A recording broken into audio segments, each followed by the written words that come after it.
Hi, my name is Zane Watson. This is for Intel 440 research paper, The Three Branches Powers Related to Terrorism. In this research paper, we will be looking at the three branches powers related to terrorism, which is the legislative, executive, and judicial branches. To better understand the roles and purpose in preventing or stopping terrorism, we will be looking at the Foreign Intelligence Service Act of 1998, or FISA for short, because all three branches at one point in time had to create, use, and regulate that act. The FISA, which according to Rosenberg 2010, allowed the United States government to electronically collect foreign intelligence information from the United States citizens and or foreign citizens suspected of espionage through the use of wiretapping and electronic surveillance. According to reports by the FBI, terrorism is defined as the unlawful use or threatened use of violence committed against persons or property to intimidate or coerce a government, the civil population, or any segment thereof to furtherance of political or social objectives.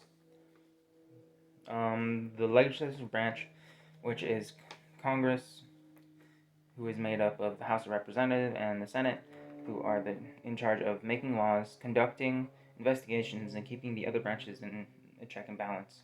According to the Bureau of Justice Association, or BJA, 1998, Congress had to investigate the Bush administration for possible overreach by the executive powers after concerns that the administration violated the FISA and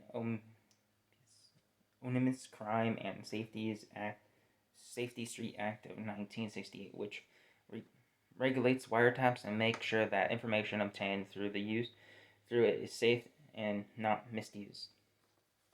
So after post 9/11, the executive branch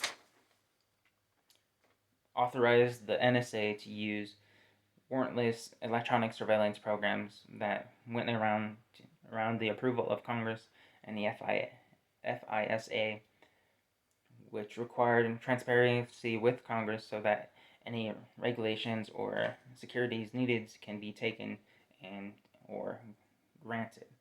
Therefore, there was a disconnect between the legislative and executive branch of how the FISA Act should have been used.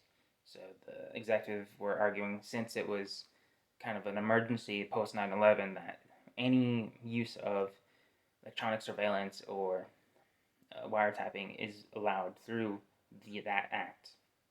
However, Congress differed with that.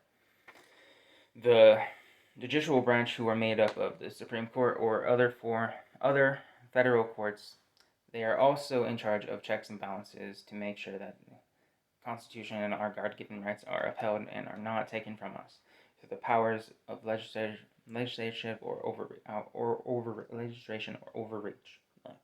According to NSA 1978, all three branches of the U.S. government have responsibilities for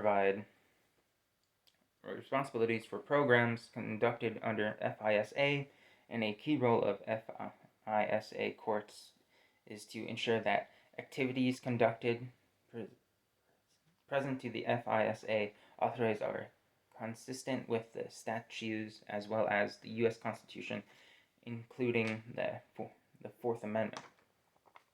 Although the courts didn't get involved at the time of the FISA case, the legislative and executive branches were able to come to an agreement and fix the problem before having to go up through the courts. But the courts commented later, after the dispute with executive and legislative branches, and they compromised.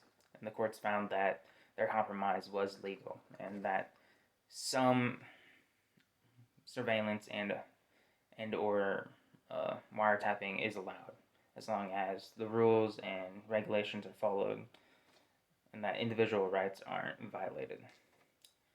Therefore, yeah, that's the power of the legislative, executive, and